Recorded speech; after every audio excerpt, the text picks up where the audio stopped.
मंगलम भगवान वीरो मंगलम गौतमो गणी मंगलम कुंद कुंदायो जैन धर्मोस्तु मंगलम सर्वमंगल मांगल्यम सर्वकल्याणकारकम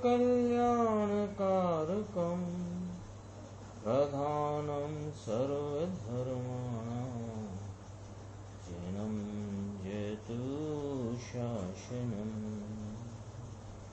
मैं नमो तीर्थनायको नमो ओंकारवाणी को नमो मुकुंद प्रभु को जिन्होंने ओंकार धारण की। अहो उपकार जिनवर का कुंद का दिव्य वाणी का जिन कुंद ध्वनि दाता उन कहान स्वामी का। नमियून जिणम वीरम अनंत वर्णान दंसन सहावम भोक्ष्याम्यम सारम केवली शुद्ध केवली भणिदम।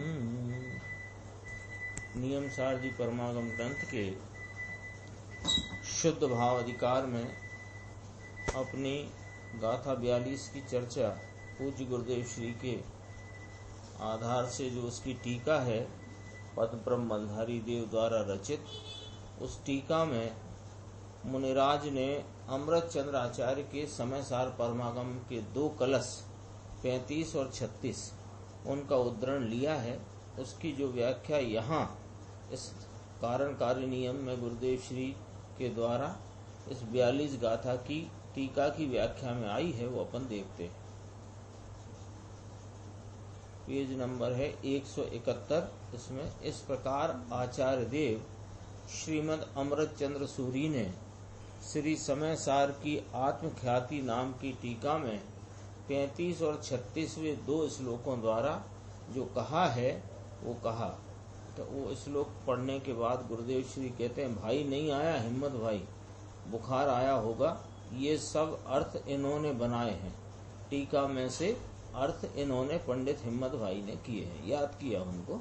यहाँ से श्लोकार्थ कहते हैं कि चित्त शक्ति से रहित, चित्त शक्ति यानी कि सामर्थ्य, चैतन्य के सामर्थ्य सिवाय अन्य सकल भावों को मूल से छोड़कर, चित्त शक्ति से रहित कि जिसमें ज्ञान सामर्थ्य भरा है। शक्ति शब्द लिया तो शक्ति नाम सामर्थ्य, चित्त शक्ति से रहित यानी जिसमें ज्ञान सामर्थ्य भरा, ऐसी शक्ति से रहित अन्य सकल भावों को मूल से छोड़कर। तो इसमें पर्याय भी आ गई। क्यों आ गई पर्याय? कि शक्ति लिया है ना, जो पर्याय है भले वह चैतन्य का अनुसरण करके उपजी हो, वो चित्त शक्ति की व्यक्ति है, वो शक्ति नहीं। जो चैतन्य का अनुसरण करके पर्याय है नहीं, चित्त शक्ति है ना, तो यही तो कह रहे हैं। शक्ति की पर्याय नहीं होती का अर्थ नहीं है, शक्ति की पर्याय होती है, लेकिन शक्ति स्वयं पर्याय रूप नहीं होती। शक्ति शक्ति रूप कही, उसकी व्यक्तियां होती हैं। शक्ति की व्यक्ति होए तब तो उसको शक्ति कहा। गुण की पर्याय होती हैं, शक्ति की पर्याय होती हैं। गुण की पर्याय प्रत्येक समय कोई ना कोई अवश्य होती है, और शक्ति पड़ी रहे, उसकी व्यक्ति होए कोई समय न होए, ऐसा। जैसे सर्वज्ञत्व शक्ति पड़ी है आत्मा में, और ज्ञान गुण है, तो ज्ञान गुण है तो ज्ञान गुण का कोई ना कोई परिणाम पर्याय अवश्य होगी, कोई काल हो। लेकिन सर्वज्ञत्व शक्ति पड़ी है, उसकी व्यक्ति हर काल में होएगी, ये वाली बात नहीं। लेकिन जब अपने स्वरूप का आलम्बन लिया तो सर्वज्ञत्व शक्ति का अंश रूप भाव व्यक्त होता है। और परिपूर्णता में पूर्ण भाव व्यक्त होता है। इस प्रकार से बात है। यहाँ क्या कहना है कि ये जो भाषा आई ना, चित्त शक्ति से रहित अन्य सकल भावों को मूल से छोड़कर, 171 पेज। तो चित्त शक्ति से रहित अन्य सकल भावों को, ये कहा। पहले किसकी यहाँ पहचान कराई, किसकी पहचान कराई कि किसको मूल से छोड़ना है, कि चित्त शक्ति से रहित अन्य सकल भावों को मूल से छोड़कर। वही है कलश के नीचे, कलश के नीचे, हाँ यही, हाँ 42 गाथा की टीका में लिया है वो कलश। हाँ मिल गया ना। अभी देखो, चित्त शक्ति से रहित, इतना याद रखो, इतना अभी कितना वाक्य आया, चित्त शक्ति से रहित अन्य सकल भावों को मूल से छोड़कर। तो किसको मूल से छोड़कर, कि चित्त शक्ति से रहित अन्य सकल भावों को। तो शक्ति की व्यक्ति रूप जो पर्याय भाव है, व्यक्त भाव, वो शक्ति में ना आया, उसको भी छोड़कर, ये कहना है। देखो ऊपर से ही पढ़ते हैं श्लोकार्थ। चित्त शक्ति से रहित, चित्त शक्ति किसे कहा, सामर्थ्य को। चित्त शक्ति माने चैतन्य का सामर्थ्य। तो इसके सिवाय अन्य सकल भावों को मूल से छोड़कर, यानी इसका अर्थ क्या हुआ कि जिनमें ज्ञान का सामर्थ्य भरा है, ऐसी शक्ति से रहित अन्य सकल भावों को मूल से छोड़कर। तो पर्याय भी आ गई इसमें, किसमें, छोड़ने में। क्यों कि चित्त शक्ति लिया है, गुण लिया है, स्वभाव का सामर्थ्य लिया है, व्यक्तता नहीं ली है। ऐसे ये समय सार का कलश है। चित्त शक्ति से रहित अन्य सकल भावों को मूल से छोड़कर, और चित्त शक्ति मात्र ऐसा निज आत्मा का। तो ये क्या शब्द लिया आचार्य परमात्मा ने, चित्त शक्ति मात्र ऐसा निज आत्मा। तो इसमें कोई उपाधि नहीं। क्यों नहीं उपाधि, कैसे मना कर दिया कि चित्त शक्ति मात्र कहा ना, तो उसमें बीजी कोई उपाधि नहीं, ये कहना है। पर्याय भी लक्ष्य में नहीं है, पर्याय भी लक्ष्य में नहीं है, क्योंकि चित्त शक्ति मात्र ऐसा निज आत्मा। तो इसमें पर्याय भी लक्ष्य में नहीं। काम नाम कार्य करती है पर्याय, क्योंकि कोई भी द्रव्य नकामा नहीं है। नकामा नहीं, इसका क्या अर्थ हुआ कि कार्य बिना का कोई द्रव्य, कोई अर्थ, कार्य बिना का अर्थ कि पर्याय बिना का कोई द्रव्य नहीं, ऐसा यहाँ लिखा है। ठीक है ना। पर्याय को कार्य कहा, तो पर्याय को कार्य कहा है, द्रव्य को कारण कहा है, लेकिन क्या क्या क्या कहा है कि ये जो कार्य नाम पर्याय है, ये भी कारण नाम द्रव्य में नहीं आया ना, कार्य भी कारण में नहीं, ऐसा यहाँ कहा। देखो चित्त शक्ति मात्र, मात्र शब्द है ना, तो मात्र शब्द से क्या भाव खिल गया कि चित्त शक्ति मात्र यानी अकेला ज्ञान स्वभाव मात्र। पर्याय भी जिसमें नहीं, विषय करती है पर्याय, लेकिन जिसका विषय करती है इसमें पर्याय नहीं। चित्त शक्ति मात्र, ये अमृत चंद्राचार्य कहते हैं, ऐसे निज आत्मा का अकेला ज्ञान स्वरूप प्रभु ध्रुव सत सत, ध्रुव सत सत सत सत्व सत्व सत्व। ये क्या कहा कि सत वस्तु का सत्व यानी शक्ति अर्थात गुण यानी स्वभाव, एक रूप त्रिकाल जो है, इससे रहित। एक तरफ क्या कर दिया, एक तरफ उसको खड़ा कर दिया, शुद्ध भाव को या अपने ज्ञायक परमात्मा को यानी दृष्टि के विषय को खड़ा कर दिया। उसको कहा चित्त शक्ति मात्र। तो इसमें चित्त शक्ति मात्र काय में आया? दृष्टि के विषय में, और उसमें पर्याय भी नहीं, ऐसा कहकर इधर खड़ा किया सत वस्तु का सत्व शक्ति गुण एक रूप त्रिकाल जो है, और इससे रहित। तो पर्याय कहाँ गई? इससे रहित में। वर्तती पर्याय उपयोग की हो, यानी ज्ञान दर्शन की हो, सुख की हो, चारित्र की हो, जो पर्याय वो सब कहाँ गई? इससे अतिरिक्त, इससे भिन्न, ऐसा करके यहाँ कहा। देखो, चित्त शक्ति मात्र ऐसे निज आत्मा का, चित्त शक्ति मात्र निज आत्मा, ये निर्णय अनुभव पर्याय में। देखो, ये निर्णय में लेना, ये निर्णय कहा ना शब्द गुरुदेव, इसका अर्थ क्या कहते हैं? ये निर्णय में लो भाई साहब, अपने को अपना हित करके हित करना हो और अपनी पर्याय में अपने स्वरूप की प्राप्ति और अतीन्द्रिय आनंद का रसपान करना हो, तो क्या करो कि निर्णय करो। किसका? कि पदार्थ का द्रव्य पर्याय स्वरूप सामान्य विशेषात्मक पदार्थ के स्वरूप को जानकर उसमें दृष्टि के विषय का निर्णय करो। तो निर्णय करो, और ये जो अनुभव है ना, उस निर्णयात्मक दृष्टि के विषय को अवलंबन करने से पर्याय में जो अनुभव संचेतन संवेदन है वो पर्याय का भाव है, वो द्रव्य में नहीं होता है अनुभव।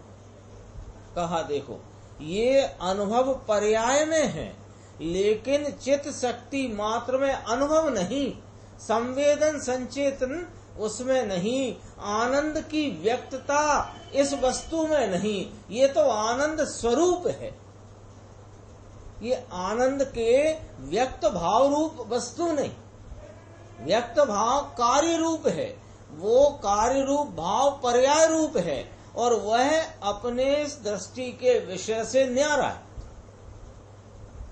ये शुद्ध भाव अधिकार है ना, तो इसकी व्याख्या की शैली ये है। ये पर्याय देखो, चित्त शक्ति मात्र ऐसे निज आत्मा का अति स्फुट पने अवगाहन करके। क्या कहते हैं स्फुट पने? माने अत्यंत प्रगट पने, अवगाहन करके माने उसमें डूब जा करके, ऐसा कहना। ये पर्याय कौन करेगा? ये अवगाहन पर्याय। भगवान पूर्णानंद ज्ञान का सागर भरा है, यह ज्ञान जल से भरा हुआ अपना अनंत गुण रत्नाकर वस्तु, इसमें ज्ञान जल भरा हुआ है, तो वर्तमान पर्याय इसमें अवगाहन कर। प्रभु स्फुट पने अवगाहन करके, अति स्फुट पने ऐसी भाषा है, अति प्रगट पने, एकला ये वाजु दृष्टि का विषय, एकला ज्ञान मात्र, एकला पिंड प्रभु, जिसमें लोकालोक और एक समय की पर्याय से लेकर सब ये बाजू छोड़ दे। क्या छोड़ दे? वस्तु तोड़ दे? ना, वस्तु को वस्तु रूप रहने दो, क्योंकि वह तो ऐसी ही त्रिकाल रहती। तेरा लक्ष्य बरतते उपयोग में उसका लक्ष्य छोड़ दे। किसका? कि एक तरफ राम और एक तरफ गांव। राम कौन? कि अपना एकला ज्ञान मात्र शुद्ध चैतन्य स्वरूप अनंत गुणों का पुंज पिंड प्रभु अभेद, ये एक बाजू, और पर्याय से लेकर के लोकालौकिक, जिसमें लोकालोक एक समय की पर्याय से लेकर सब छोड़ दे। कहाँ छोड़ दे साहब? दृष्टि में से इसको छोड़ दे, वस्तु है। ऐसे निज आत्मा का अति स्फुट पने। अब देखो, अति स्फुट पने का अर्थ करते हैं, ऐसे के ऐसे नहीं। ऐसे के ऐसे नहीं का अर्थ क्या हुआ? कि शास्त्र में पढ़ा, सर्वज्ञ की आज्ञा मानी, ज्ञानियों की स्पष्टीकरण को भी जाना, और इसने विकल्पात्मक रूप से ये निर्णय भी कर लिया। कैसा? या विकल्पात्मक रूप में इस प्रकार की धारणा करी। कैसी धारणा करी? कि मैं तो एक समय की पर्याय मात्र से भी न्यारा अनंत गुणों का अभेद पुंज अखंड पिंड एक वस्तु और वर्तती पर्यायों के विविध विविध भावों और उनके निमित्त और लोकालोक, ये सब मुझ में नहीं। ऐसी जो धारणा है वो नहीं, उसको अति स्फुटपने नहीं कहा। अति स्फुटपने माने अंदर प्रकट रूप से अवगाहन करके, यानी अनुभव करके, ज्ञान स्वभाव भगवान त्रिकाल, इसका अनुभव ये पर्याय है। और वस्तु है ये त्रिकाली ध्रुव है, इसका अनुभव ये पर्याय। कितनी सरलता से समझाते हैं। देखो द्रव्य पर्याय है कि नहीं? तो ये पदार्थ है, ये मैं जीव हूँ, ये सब तो छोड़ो, ये मैं जीव हूँ कि नहीं? यहाँ अनंत गुणों का पिंड असंख्यात प्रदेशी ज्ञाता दृष्टा वस्तु हूँ कि नहीं? और मेरे ज्ञाता दृष्टा पने की और अनंत गुणों की एक समय में प्रकट पर्याय है कि नहीं? कि हाँ सब कुछ है, सब कुछ है। लेकिन ये जो अनंत गुणों का पिंड रूप अभेद अखंड वस्तु, वो त्रिकाली ध्रुव रूप रहने वाला एक रूप सदरस सदरस भाव, ये तो हूँ मैं। और इसका अनुभव जो करे वो है पर्याय, वो मैं नहीं। ये पर्याय स्फुटपने अति स्फुटपने अवगाहन करके, अब थोड़ा समझाने को कहते हैं, जैसे पानी में अवगाहन करते हैं, ऐसे चैतन्य शक्ति मात्र भगवान आत्मा इसमें अति स्फुटपने अवगाहन करे। कौन? के उपयोग इसमें डूब जाए। आत्मा समस्त विश्व के ऊपर, देखो आत्मा तो समस्त विश्व के ऊपर तैरता हुआ है। अरे अपनी प्रकट पर्याय से भी ऊपर ऊपर रहता है, यानी प्रकट पर्याय इसमें प्रवेश पाती नहीं। तो इसमें प्रवेश नहीं पाती, फिर कह रहे हो कि डूब जाए। डूब जाए माने वो पर्याय रूप रहती हुई अपने को पर्याय न अनुभवती हुई द्रव्य रूप अनुभव करती पर्याय। आत्मा समस्त विश्व के ऊपर, विश्व लिया, आत्मा सिवाय विश्व लिया। आत्मा समस्त विश्व के ऊपर, जगत के समस्त द्रव्य गुण पर्याय, परमात्मा भी और अपनी पर्याय भी, ये सब विश्व कहलाया। समस्त विश्व क्या कहलाया? जैसे वो अपन बात नहीं करते 6 द्रव्यों से न्यारा मैं तो 7वां द्रव्य हूँ, तो 6 द्रव्य में क्या क्या आ गया वो यहाँ खतौनी कराते हैं कि भाई 6 द्रव्य की लिस्ट बनाए तो क्या क्या आ गया। कि देखो उसमें समस्त जगत के जितने चेतन अचेतन पदार्थ हैं, उनके द्रव्य, उनके गुण, उनकी पर्याय, अनंते सिद्ध और अरिहंत परमात्मा भी उसी में आए, और अपनी भी वर्तती जो अवस्था दशा पर्याय है ये भी उसी में आई। ये पूरा विश्व और उसके ऊपर सुंदर रीति से प्रवर्तता, ऐसा यह केवल एक अविनाशी आत्मा। केवल एक, केवल का अर्थ ही एक है, एक स्वरूप भगवान आत्मा। ये एक स्वरूपता से क्या क्या कहना चाहते हैं? एक स्वरूपता से इसमें शुद्धता कहना चाहते हैं, एक स्वरूपता से इसमें अखंडता कहना चाहते हैं, एक स्वरूपता से इसमें अभेदपना कहना। एक शब्द में आ गया कि नहीं आ गया? एक का अर्थ है कि मिलावट नहीं तो शुद्ध कहलाया, एक का अर्थ है कि खंड नहीं तो अखंड कहलाया, एक का अर्थ है कि भेद नहीं तो अभेद कहलाया। अहमिको शब्द आता है ना, अहमिको खल शुद्ध। एक स्वरूप भगवान आत्मा जिसमें द्वैत नहीं, कैसा द्वैत नहीं साहिब कि ये शक्ति और शक्तिवान ऐसा भी जिसमें भेद नहीं। मैं ज्ञान स्वभाव और मैं यह ज्ञान स्वभाव और मैं ज्ञान स्वभावी, ऐसा भी जिसमें द्वैतपना नहीं।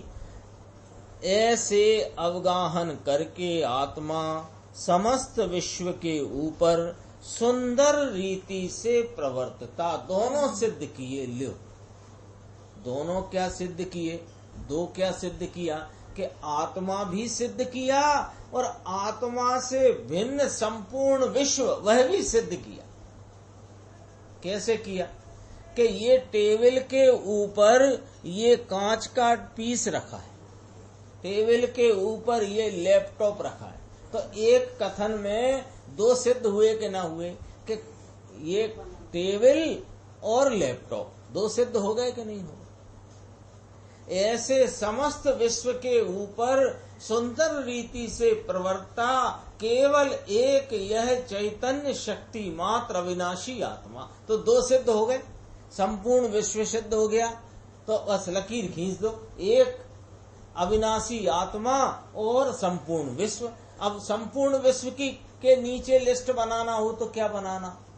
कि जितने जगत के चेतन अचेतन पदार्थ, उनके द्रव्य गुण पर्याय और अनंत सिद्ध और परमात्मा अरिहंत परमात्मा केवली भगवंत और मेरे ही पर्याय के वर्तते हुए एक समय वाले क्षणिक विध विध रूपता वाले निर्मल मलिन सब भाव, ये काहे में गए?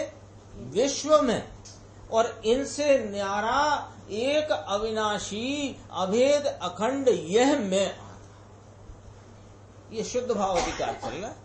नियम सार का शुद्ध भाव अधिकार, उसमें 42 नंबर का सूत्र, उसकी टीका, टीकाकार ने ये कलश का यहाँ उद्धरण दिया है। देखो, दोनों सिद्ध किए कि आत्मा सिवाय विश्व भी है, यह सिद्ध किया। विश्व में आत्मा की पर्याय से लेकर लोकालोक है, ये सिद्ध किया। समझ में आया? भगवान आत्मा चित्त शक्ति का पिंड प्रभु, इससे भिन्न अपनी पर्याय थी मांडी ने लोकालोक।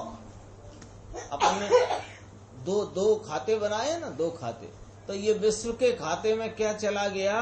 अपनी पर्याय से लेकर के समस्त लोकालोक। इसको छोड़कर एक अविनाशी आत्मा, इसमें अवगाहन करके आत्मा समस्त विश्व के ऊपर सुंदर रीति से प्रवर्तता, ऐसा यह केवल एक अविनाशी आत्मा को,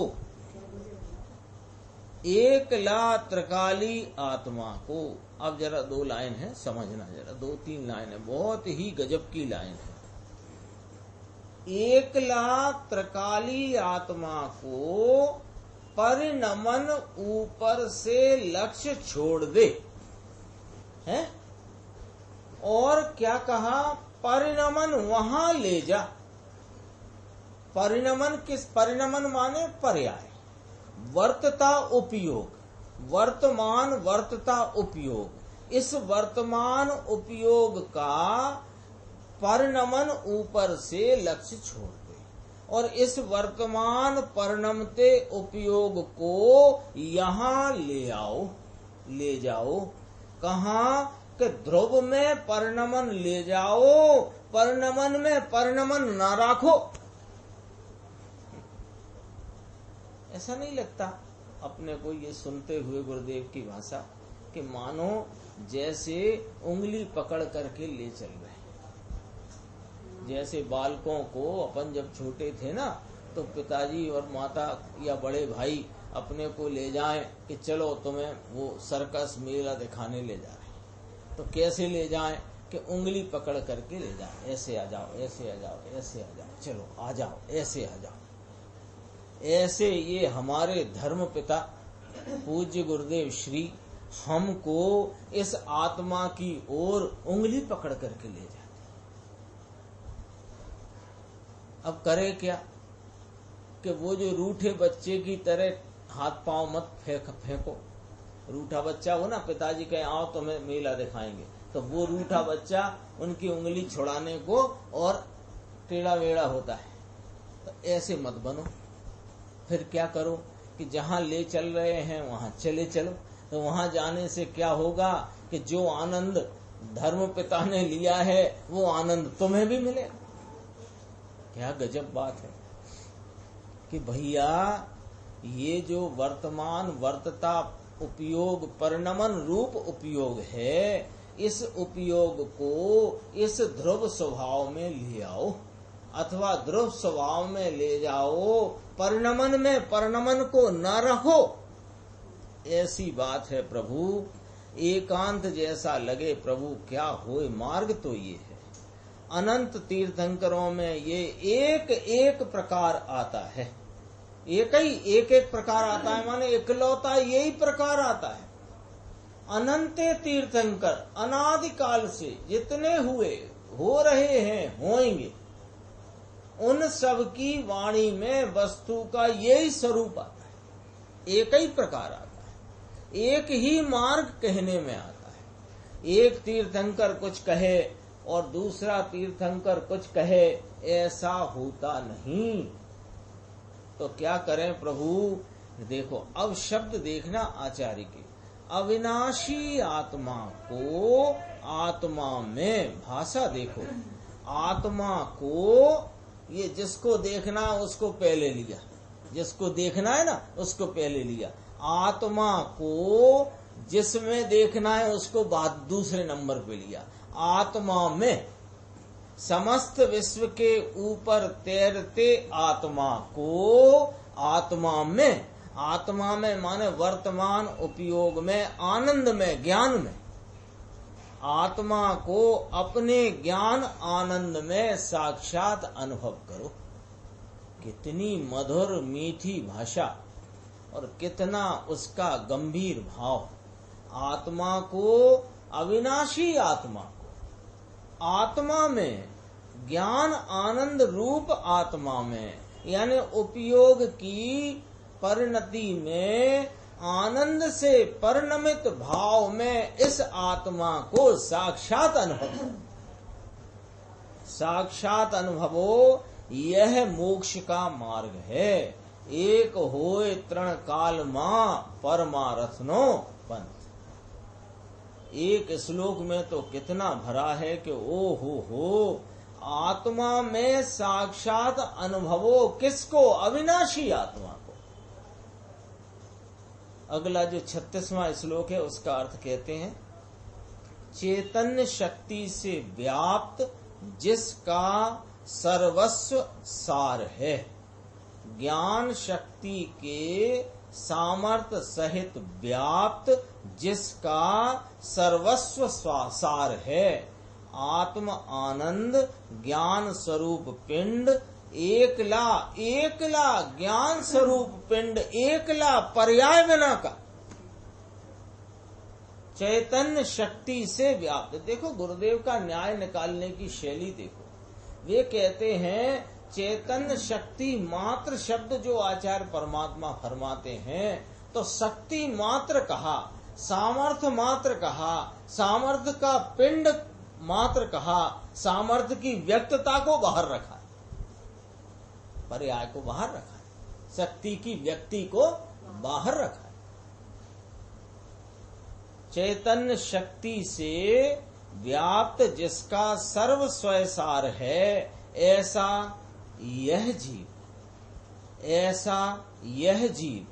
यह शब्द और वह शब्द का प्रयोग भी भाषा व्याकरण में बहुत कीमती है। यह कहते ही ऐसा लगता है और वह कहते ही वो, है ना? ये रागादि भाव वह पुद्गल हैं और यह चैतन्य शक्ति से व्याप्त जिसका सर्वस्व स्वार है यह जीव। देखो भाषा में कितना आपको वजन और कितनी उसमें भिन्नता की बात आती है। ये भिन्नता सहज ही परिलक्षित हो रही है कि नहीं हो रही, कि तेरी अंतरंग परिणति में उपजते हुए रागादि भाव वे पौद्गलिक भाव हैं और तुम चैतन्य शक्ति से व्याप्त यह जीव इतना ही मात्र है। चैतन्य शक्ति से व्याप्त जिसका सर्वस्व सार है, ऐसा यह जीव इतना ही मात्र है। पर्याय न लीधी, पर्याय को न लिया। यहाँ निर्णय पर्याय में होता है, अनुभव पर्याय में होता है, लेकिन पर्याय ऐसा कहती है कि ये चित्त शक्ति में मेरी पर्याय का भी अभाव है। जिसका सर्वस्वार सार है, ऐसा यह जीव इतना ही मात्र है। ये चित्त शक्ति से शून्य जो यह भाव हैं, वे देखो आया, वे बदाए पौधगलिक है। अब ये जो 35 कलश से मिला लेना, 35 कलश से मिला लेते हैं। 35 कलश में क्या आया था? चित्त शक्ति मात्र ऐसे निज आत्मा का ऊपर आया था। हाँ नहीं, इधर आया था। चित्त शक्ति से रहित अन्य सकल भावों को मूल से छोड़कर। लाइन तो यहाँ खिंचवाई थी ना, डिवाइडर वाली, डिवाइडर वाली ये विभाजन रेखा तो यहाँ खिंचवाई थी। इधर चित्त शक्ति से रहित अन्य सकल मूल भाव, अन्य सकल भावों को मूल से छोड़कर, ये खिंचवाई थी ना। अब यही बात 36 नंबर कलश में है। देखो 36 है, 37 है, जो भी है, जो दूसरा कलश है। नहीं, ये जो कलश चल रहा है समय सार का, इसमें नीचे वाला पैराग्राफ प्रमाण वचन गुरुदेव के ऊपर देखना। जिसका सर्वस्व सार है, मैं वो यह और वह का अंतर दिखा रहे हैं। यह और वह शब्द आता है ना, उसमें कितना अंदरंग में से भाव निकल आता है। देखो, जिसका सर्वस्व सार है, ऐसा यह जीव इतना ही मात्र है। और इस चित्त शक्ति मात्र से रहित, शून्य कहा ना, रहित जो यह भाव है, जो ये भाव हैं, वे, और यहाँ क्या शब्द डला? वे सब ही पौधगलिक हैं। उनको क्या शब्द से कहा? वह सब ही पौधगलिक हैं और यह जीव ऐसा आया ना। तो वो भाषा में से ही कितना विभाजन बताते हैं। तो ये वह भाव में क्या क्या आ गया था, अपन ने देखा था। समस्त चेतन अचेतन द्रव्य, अनंत सिद्ध परमात्मा, अरिहंत भगवंत और मेरी पर्याय, निर्मल मलिन सब, विकारी अविकारी, वाणी आकरी घणी। क्या मतलब? यह भाषा वाणी कठिन बहुत, ध्रुव स्वभाव सिवाय सब पुद्गल है लेव। ये कहा यहाँ एक यह चैतन्य ध्रुव स्वभाव, अपना ध्रुव एक रूप सदरस भाव, इसके सिवाय कौन है? पौधगल है, पौधगलिक है। अरे पर्याय को पुद्गल कह दिया, पर्याय को, चैतन्य की पर्याय को पुद्गल कह दिया। अरे चैतन्य के अनुभव वाली पर्याय को भी यहाँ पुद्गल कह दिया कि यहाँ भेद ज्ञान की धारा में, विभाजन के भाव में, यह जो चैतन्य स्वरूप अपना चित्त शक्ति मात्र अखंड अभेद पुंज है, इसके सामने पर्याय भी पुद्गल है। अपनी चीज में अंदर नहीं, विश्व से ऊपर रहने वाला, यानी पूरी दुनिया और पर्याय से भी भिन्न रहने वाला, इसके सिवाय सब भाव पौधगलिक हैं, विशेष कहेंगे। ये प्रवचन पूरा हुआ और अगला जो नियम सारजी शुद्ध भाव अधिकार का श्लोक नंबर 60, यहाँ अपन इसको प्रारंभ करते हैं। अनवरतम खंड ज्ञान सद्भावनात्मा, व्रजति न च विकल्पम संसरते धौररूपम, अतुल मन धमात्मा निर्विकल्प समाधि, पर परिणति दूरम याति चिन्ह मात्र मीशम। और 42वीं गाथा की टीका पूर्ण करते टीकाकार मुनिराज 2 श्लोक कहते हैं, 60 नंबर का और 61 नंबर का। अभी अपन ने पढ़ा 60 नंबर वाला श्लोक। देखो श्लोकार, सततपने अखंड ज्ञान की सद्भावना वाला आत्मा, अर्थात मैं अखंड ज्ञान हूँ, ऐसी सच्ची भावना जिसको निरंतर वर्तती है वह आत्मा।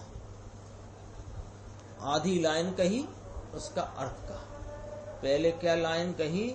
सततपने, सततपने माने निरंतर, अखंड ज्ञान की सद्भावना वाला आत्मा। यह मैं अखंड ज्ञान हूँ, ऐसी सच्ची भावना जिसको निरंतर वर्तती है वह आत्मा। तो अखंड में क्या आया कि अखंड में पुण्य पाप रागादि भी नहीं और पर्याय के भेद भी नहीं, अरे गुण भेद रूपी खंड भी नहीं। ऐसा यह जो मैं अखंड ज्ञान हूँ, अखंड ज्ञान हूँ, ऐसी सम्यक भावना, सच्ची भावना लिखा है ना, ऐसी सम्यक भावना जिसको निरंतर वर्तती है वह आत्मा संसार के घोर विकल्प को प्राप्त नहीं करता, परंतु निर्विकल्प समाधि को प्राप्त करता हुआ पर परिणति से दूर अनुपम अनघ चिन्ह मात्र को यानी चैतन्य मात्र आत्मा को प्राप्त करता है। अस्ति नास्ति करी ना, नास्ति काय की करी के अनादि से ये संसार के घोर विकल्प रूपी भावों में पड़ा हुआ निरंतर दुख और आकुलता का वेदन कर रहा था।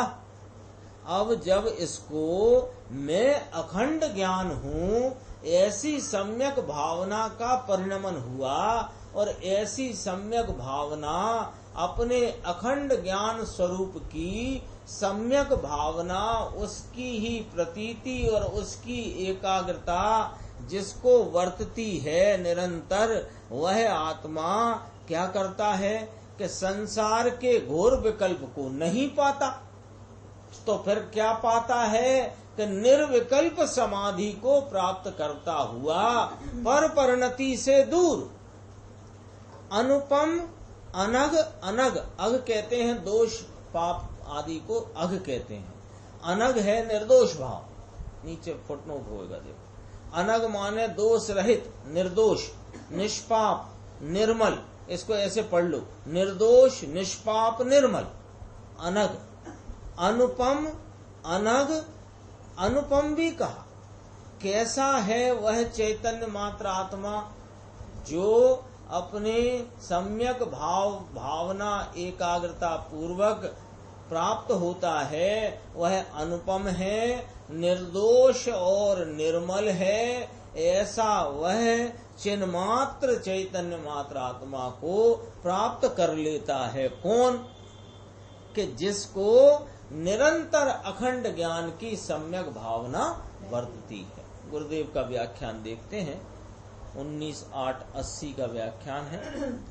कहते हैं देखो, सतत पने अखंड ज्ञान की सद्भावना वाला।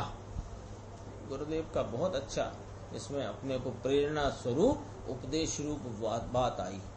करने लायक तो प्रभु अंदर चैतन्य आनंद का कंद है,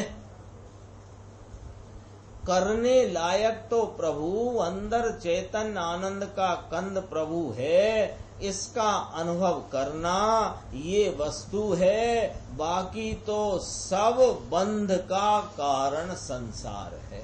लो, कारण और कार्य की भी विवक्षा कर दी, एक लाइन कर दी कि नहीं कर दी, कि करने लायक क्या, ये चैतन्य आनंद का कंद, ये कारण परमात्मा, इसके अनुभव रूप कार्य को करना, और इस कार्य के अलावा जितना भी कार्य है वो बंध का कारण रूप संसार है। यानी इसमें सब आ गया, जितने भी दया दान व्रत भक्ति पूजा काम क्रोध भोग वासना जो परिणाम है, वे सब संसार हैं और इसका अनुभव करना ये वस्तु। क्यों कि इसके अनुभव में निरंतर वर्तने वाला वह निर्विकल्प समाधि को प्राप्त होता हुआ पर परिणति से दूर अनुपम अनग चैतन्य परमात्मा को प्राप्त करता है। इसलिए देखो आगे कहते हैं, ये सम्यक अनुभव होने के उपरांत पंच महाव्रत आदि का विकल्प आता है। किसको आता है? अभी पहले इतना समझना, किसको आता है महाव्रत का विकल्प? इस चैतन्य शक्ति मात्र अपने आत्मा के आस्वादन अनुभव प्रतीति के उपरांत इसमें विशेष स्थिरता प्राप्त होने से, इसमें विशेष रमणता प्राप्त हुई हो तो फिर उसको पांच महाव्रत आदि का विकल्प। तो इसके पहले कोई को आ जाए तो कि वो जो आया है वो उसे वास्तव में आगम की शैली से देखो तो उसे पांच महाव्रत का विकल्प कहते ही नहीं।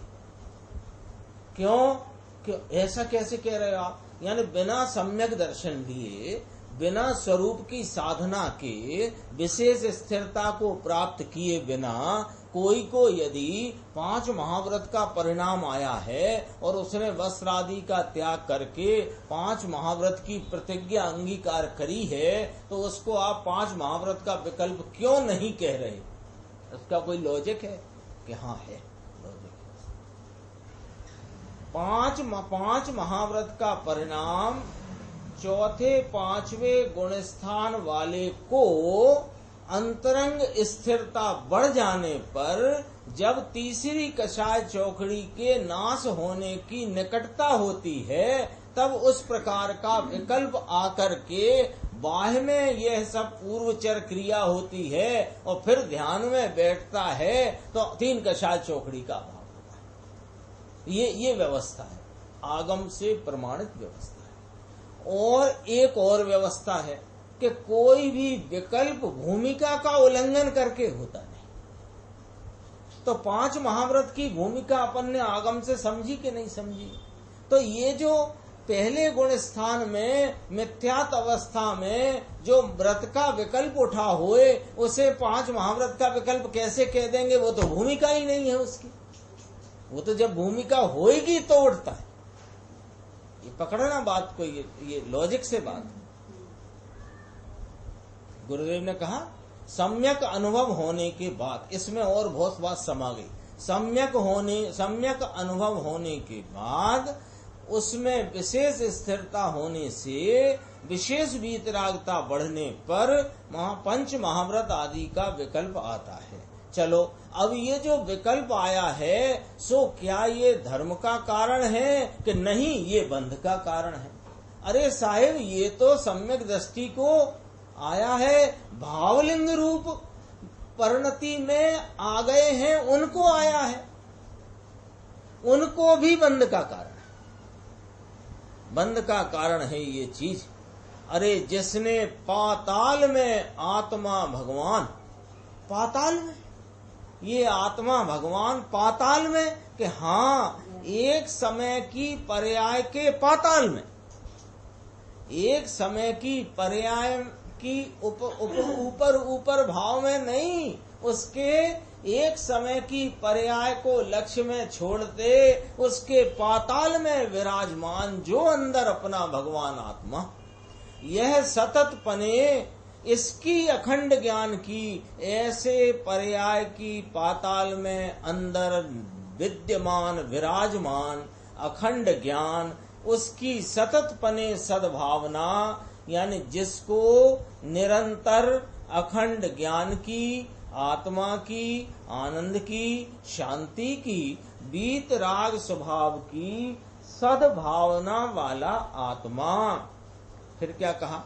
ऐसी स्थिति वाला आत्मा। मैं तो अखंड ज्ञान हूँ, मैं तो अखंड ज्ञान आनंद हूँ, राग दया दान क्रिया कांड तो नहीं, लेकिन पर्याय भेद भी मेरे में नहीं प्रभु। सूक्ष्म बात है प्रभु, मूल बात घनी सूक्ष्म है। मूल बात को तुम ऐसी छोटी मोटी व्याख्याओं में से पकड़ लोगे, ऐसा नहीं है भाई। ये आचार्यों के हृदय के अंतरंग जो 4-4 पद के सूत्रों में, 4-4 लाइन के श्लोकों में और उनकी टीकाओं में भरे पड़े हैं, वे तुम ऐसे ही चलते फिरते पकड़ जाओ। ऐसे नहीं है उनके अंतरंग तात्पर्य, अभिप्राय और उसके भाव। मोटी बातें करने में कुछ नहीं धरा, इसलिए कहते हैं सूक्ष्म बात है प्रभु। मूल बात घनी सूक्ष्म है। पद्मनंदी पंचविंशति में पद्मनंदी आचार्य ने ब्रह्मचर्य की एक व्याख्या करी। ये गुरुदेव कई बार कहते हैं, थोड़ा सा पढ़ते हैं। अधिकार तो 26 हैं, पद्मनंदी पंचविंशति उसका नाम ही है। पद्मनंदी द्वारा 25 अधिकार वाली एक पुस्तक, लेकिन उसमें 26 अधिकार है। पद्मनंदी पंचविंशति कहते हैं, उसमें 26वां ब्रह्मचर्य का अधिकार लिया है। अतीन्द्रिय आनंद का नाथ यह अपना चैतन्य भगवान, इसमें रमना ये ब्रह्मचर्य है। लो, शरीर से ब्रह्मचर्य पाले, बाल ब्रह्मचारी होए, ये कोई धर्म नहीं प्रभु, ये तो काया की क्रिया रोकी है। अपना आत्मा निर्विकल्प में नहीं आया, इसका नाम ब्रह्मचर्य नहीं होता। इसमें बहुत बात करी है।